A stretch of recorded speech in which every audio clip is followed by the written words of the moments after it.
Today, we're going to tackle a super fast shortcut for solving a very specific kind of quadratic equation. If you've ever felt totally bogged down by factoring, trust me, this method is about to become your new best friend. Let's dive right in.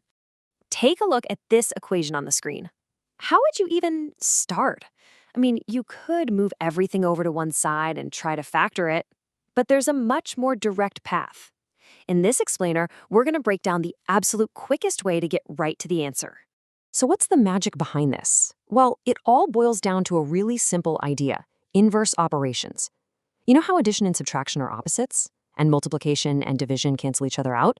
Well, the square root is basically the undo button for squaring something. But here's the crucial part. Every positive number actually has two square roots, a positive one and a negative one. And that little plus or minus symbol, that is the absolute key to getting this right every single time. To make this totally painless, we're going to use a clear, repeatable three-step strategy. Once you get this game plan down, you can throw it at any problem that looks like this. And here it is. It's so simple. Step 1, isolate. Get the part that's being squared completely by itself on one side of the equation. Step 2, root. Take the square root of both sides, and this is the big one. You've got to write that plus or minus symbol. Step 3, simplify. Just clean up your answer. Isolate, root, simplify. That's the whole game. All right, enough theory. Let's see how this three-step plan actually works with some real examples. We'll start nice and easy, and then we'll ramp it up a bit. Let's circle back to that very first problem we saw. 3x squared equals 75. This is the perfect, straightforward example to test out our new strategy. Okay, let's follow the plan. Step 1, isolate. We gotta get that x squared alone, so we'll divide both sides by 3. Boom, x squared equals 25. Step 2, root. We take the square root of both sides, which gives us x equals, don't forget, plus or minus the square root of 25. And finally, step 3, simplify. We all know the square root of 25 is 5, so our two solutions are positive 5 and negative 5. See? So clean and simple. Okay, but what happens if the answer isn't a perfect, pretty whole number? Let's take a look at this one. 2x squared minus 10 equals 0. The good news? The process is exactly the same. No changes. First up, we isolate. We add 10 to both sides, then divide by 2, and we land on x squared equals 5.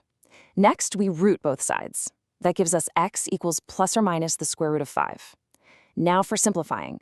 Well, you can't really simplify the square root of 5 any further. It's an irrational number. Yeah, it's about 2.24, but it's much cleaner to just leave it in its exact form. So our answers are positive root 5 and negative root 5. All right, check this one out. It definitely looks a little more complicated, right? We've got this whole group, x minus 3, that's being squared. But this is where our shortcut really shines.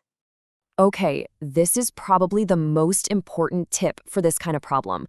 Your gut instinct might be to multiply out x minus 3 times x minus 3.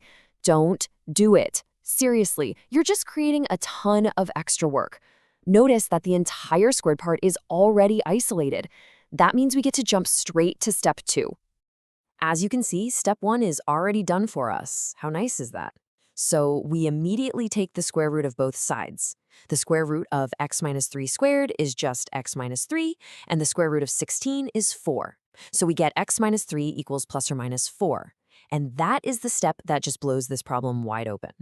Now that plus or minus symbol forces us to split this into two separate, much simpler equations. In case 1, we'll use the positive root. X minus 3 equals positive 4.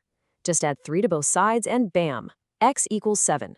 Then for case 2, we use the negative root. X minus 3 equals negative 4.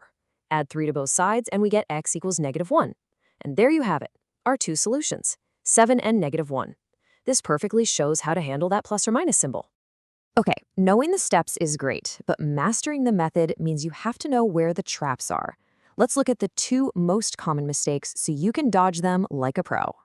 The number one mistake, and it's not even close, is forgetting the plus or minus. If you solve x squared equals 9 and just write down x equals 3, you've only found half the answer. You have to remember negative 3 squared is also 9. Most quadratics have two solutions, and that plus or minus sign is how to find them both. The second trap happens when you isolate the squared term and you find it's equal to a negative number. Now just stop and think for a second. Can you multiply any real number by itself and get a negative result? A positive times a positive is positive, and a negative times a negative is also positive. So if you end up with an equation like x squared equals -4, you can stop right there. For our purposes, there is no real solution. You just can't take the square root of a negative number in the real number system. Easy as that. Okay, so you've got the mechanics down, but I know the big question is always, when am I ever actually going to use this? Well, believe it or not, this type of equation pops up all the time in physics. Here's a classic formula for a falling object near the Earth's surface. The distance it falls equals 16 times the time squared. Let's say we know the distance an object fell, and we want to find out how long it was falling. Let's imagine a rock is dropped from a cliff, and we measure the distance it falls at exactly 64 feet. Now we can use our formula and our new shortcut to figure out precisely how long that took. We plug 64 in for the distance, giving us 64 equals 16t squared. Now we just use our 3 steps. First, we isolate by dividing by 16, which gives us 4 equals t squared. Second, we root both sides, so t equals plus or minus 2. Now for the final step, simplify, we have to use some real-world common sense. Can time be negative? Of course not. So in this case, we discard the negative solution and conclude it took exactly 2 seconds to fall. So let's recap the essentials. First, this method is a shortcut specifically for quadratics where there's no plain x term. Second, the game plan is always isolate, root, and simplify. Third, and I can't say this enough, never, ever forget the plus or minus symbol.